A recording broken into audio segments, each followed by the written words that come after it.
What is going on, guys? So today we're going to be working on the BMW. So a lot hasn't happened, but I think the last one we took this motor out, and I had clips of us taking this motor out of John's BMW, but my phone broke, and so now I'm recording with the camera. But is it open right now? Yeah. So this is the motor. I don't know how the wind is, but this is the motor that was in that BMW. We got it all in here, everything's set up, and so right now it's still not starting, but John thinks we have an idea of what's wrong with it. So let's talk out of the wind. Do you want to go and explain it, John? Yeah. So on these E36 motors, they're completely different from the later ones. So these are the early versions. The 92s and some of the 93s had this motor, which is the non-Vanos motor. What the Vanos system does is it alternates the cam timing on the high ends and the low ends, so you get better low end torque, and then you get the high end power as well. So it's really nice, it's effective, but these motors didn't have it. There would have been a whole device that's connected right here. So already this cam was totally different from the one that we had in it before because it broke, so we were trying something new. It didn't work, but we also noticed that the harmonic balancer on that car was from a different motor. So it was from the original motor. It is lighter, however, what I've seen is that they're a little bit different. So this one is a lot heavier than the original one, or the later yeared one. So we're going to try to replace this with that one. We should get the motor running. If that's the case, then we'll just buy another one of these, and then we got both motors running. Yeah, so that one's kind of broken. Not really, but it is. Yeah, so we're going to go and change that out. Motor is on the ground almost because we're trying to figure out how to get this thing off. It's like, it doesn't want to move at all, so we're trying to figure out a way. We probably should have taken it off while it was inside the car. But otherwise, this thing is very difficult to get off. So what we're thinking is we're gonna use a blowtorch to try and heat it up to undo it from, like, because I guess it's all bound up and just super tight on there because we don't really know any other way of how to get this thing off. Alright, well that's off. What, 4 bolts on that, or 6 bolts on that one, or that one has to come off the whole thing? Dude, that's insane. I don't even know, because I wonder if we need... Yeah, we'll find out, because that's the weirdest thing I've ever seen. Okay, so we got the harmonic balancer off on this motor. We're taking it off on that side, and we can kind of show it. Like, it's completely, the setup's different. So we kind of scratched out, if you look on this side, that's where top dead center, so the motor would kind of sit behind it. And then if you see this gap right here, it's to the right of top dead center on the teeth. And then the wind might be hard, might be blowing on it. But on this side, let's see if we'll focus in.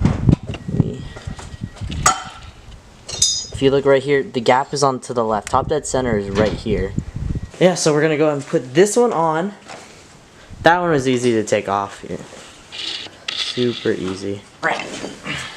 Yeah, so this is the one that was in the BMW that never started. This was in his that was running. There's top dead. Top dead on this one. Top dead in this one. The gap is right here, and then the gap is on this side. Go figure why it never started, right? Yeah, and that's why it kept backfiring and all doing this crap. So we're gonna go ahead and put this one on. Yep. And it'll be our very first successful motor swap. So last finishing touches. We're putting the AC back on, and then we gotta put the harmonic balancer, then one of the little pulleys. And this thing should fire right up. Man, I'm excited. Me too. This is huge. This is ginormous. Like, I've never got a motor. The fact that I was able to take out a motor is just big enough. But we were able to take out 2 motors with the help of John. I've learned so much from him, and this motor's about to start. That's crazy. Probably. Alright, so everything is put back on. All the AC stuff. We accidentally broke the condenser when we took out the harmonic balancer. You just hear it going tss, just letting out all the not good stuff for the air. Yeah. So we're just tightening up the last couple things. We're gonna see if what do you think's gonna happen? I don't know. It's gonna start. I'm hoping. It's gonna It's gonna start. start, dude. Dude, after all the bad luck we've had, it has to start. Dude, that'll be DT Skid's first successful motor swap. Because this thing is just not good, no bueno. And then Tommy's truck broke. Tommy! It still runs, but it's broken. Yeah, do you want to explain to them what happened? So it goes through this huge wave, and me and Kayla just laughing about it like it was pretty dope at the time. And then we get onto the street and we're driving fine. We go on to this other road and we pull out. And right as I go to put it into third, usually my truck already has like a little misfire when I shift. But right as I put it into third, it literally sounds like I have the worst rod knock of my entire life. And I was like, oh shit. And then me and Cade look and it says check engine, it's just blinking it. And I was like, oh shit. So Good. Me and Cade pull off the street and we pop the hood and my entire engine is just soaking wet and I was like, oh fuck. But when I'm in the lower PMs or I rev it up slowly, it sounded fine, but as soon as I would just stomp on it, it sounds like I have terrible rod knock. And then O'Reilly's was right up the street and they check engine, or they did the check engine light for free, so I brought it to them. And the guy said it was a misfire in cylinder 2 and 6. And he was just saying how it could be like the coils or all this other stuff, and he's like, you want me to just check? So I was like, yeah, sure, just check. And then we popped the hood, and he's looking at it, he's like, oh yeah, your lines are just soaked. He's like, you could have burnt the line or something, seized it or something like that.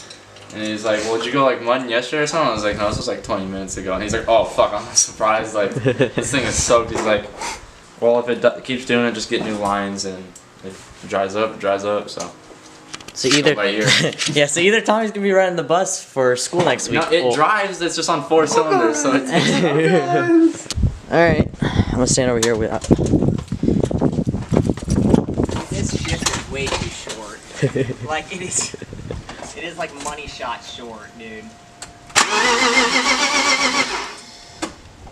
That's not good, right? Isn't that what we got before?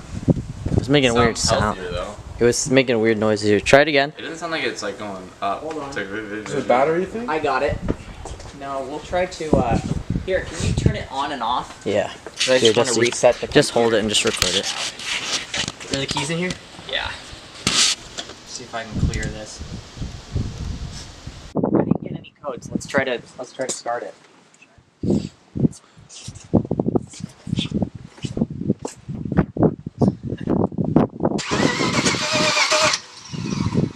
hear that? That sounded good. That sounded like it tried. Think it's a battery?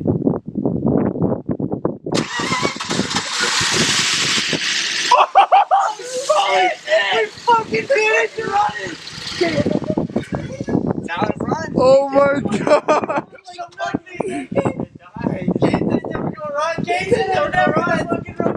This is DT Skids. We out here starting engines, swapping motors, and all this shit, dude.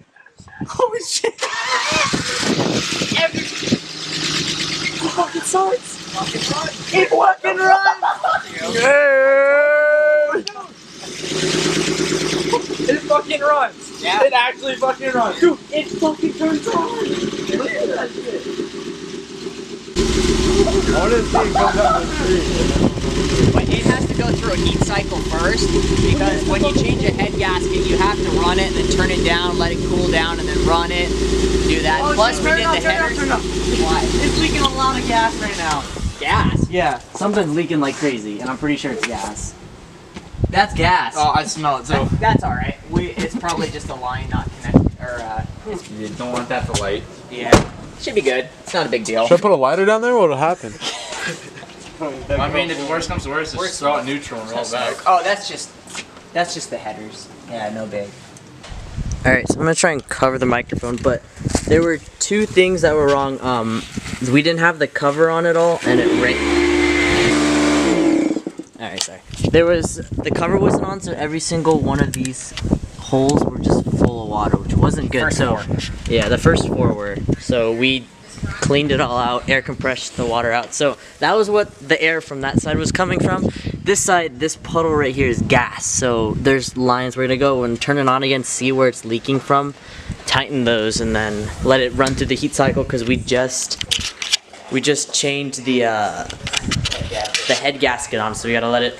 I guess there's cycles you gotta run through, like 30 minutes on, and then do that, and then this thing will be good to go. And On to the next project. we successfully swapped a motor. That is crazy. And rebuilt it. And rebuilt it, Yeah. yeah. We are going for a ride. It's got some weird, like, rattling sound. We went through 2 heat cycles already. We did a 10-minute one, let it on for 10 minutes, took it off. Oh shit, dude, it moves. Yeah, there's a car. Okay. Sorry, that's Son. Yeah. Shit, come on. Stay. So you actually see the ground right there. Yeah, crazy, right? So that feels alright. Clutch feels good. Put it in gear. Holy shit, dude, it's going. I don't think you can see anything. Put my seatbelt on just. Clutch feels super short. That's weird. I wonder if you have the correct shifter in here. Or did we use mine? No, we used mine. That's weird. That's feels super short. You can see the ground. Whoa, dude, it is surreal that we're actually driving with this motor. Holy cow. Alright, well, we popped off the downpipe.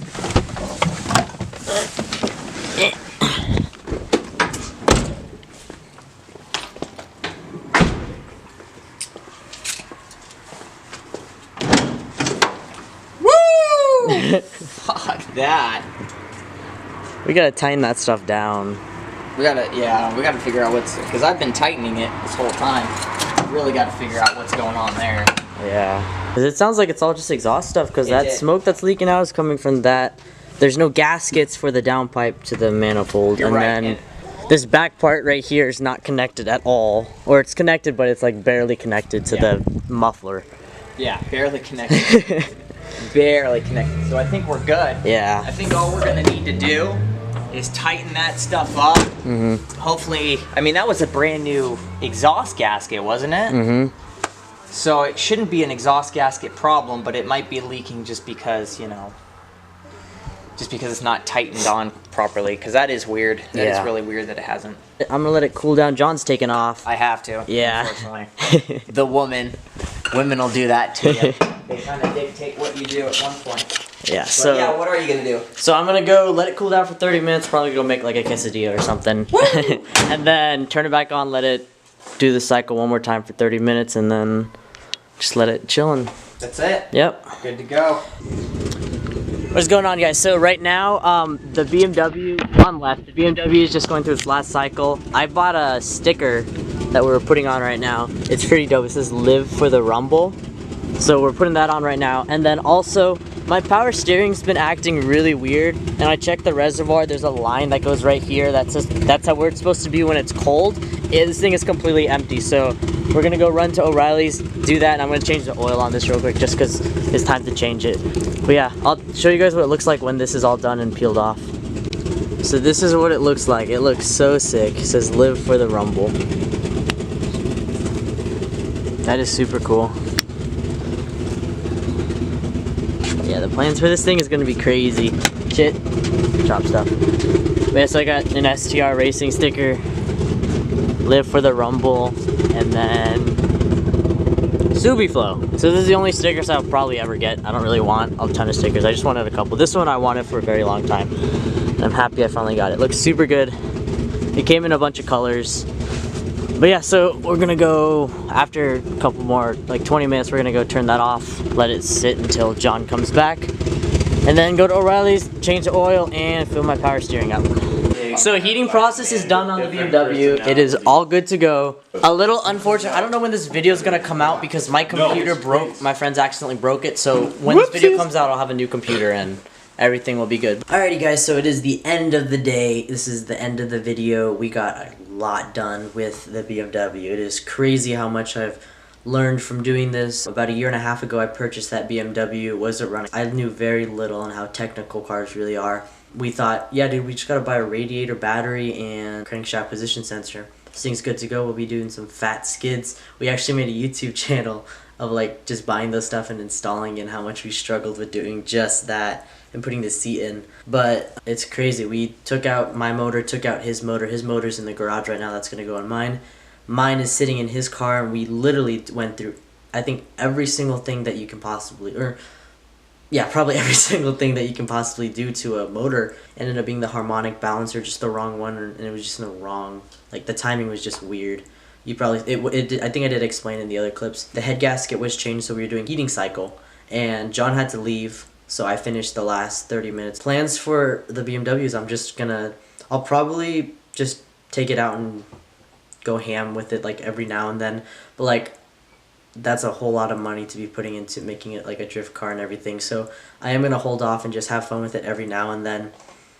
But my real focus, I'm gonna be focusing on the WRX just because I want to make it look super clean. It's just crazy to look back that a year and a half ago I knew nothing, and now it's super cool how much progress you make. And with this build, it's just hard when things like this big. Not many people get a chance to be able to work on cars that or get the opportunity. I'm just super thankful and blessed that I was able to do this. Shout out to John for coming and helping out, because like he was a huge help. I've learned so much from him. If you want to go do something, just go and do it. Me and Tommy, we were watching one of TJ Hunt's videos. He was just talking about how far he's come. That's crazy, and I'm just hoping that one day it'll be something similar, because even for me, just the amount of knowledge I've gained from this project is just insane, and I'm really excited to see where cars take me in my life. But if anything, just go and do it. It's that simple. People are going to tell you can't do it. I've heard over 1 million times, bro, that car's not gonna start, dude. That thing's a piece of shit. It's gonna break down. It's not gonna work. Like, just sell it, get some money out of it. And the fact that we got the motor that didn't want to work running. We have another motor down there that runs right now, and we just gotta put it in the car and get some parts for it. Like, that's just crazy. So I'm excited where this, because this car will be get a lot of videos. I'll take it to the track all the time and do crazy videos with. But I hope you guys enjoy. My name's Daniel. Please like and subscribe. We out.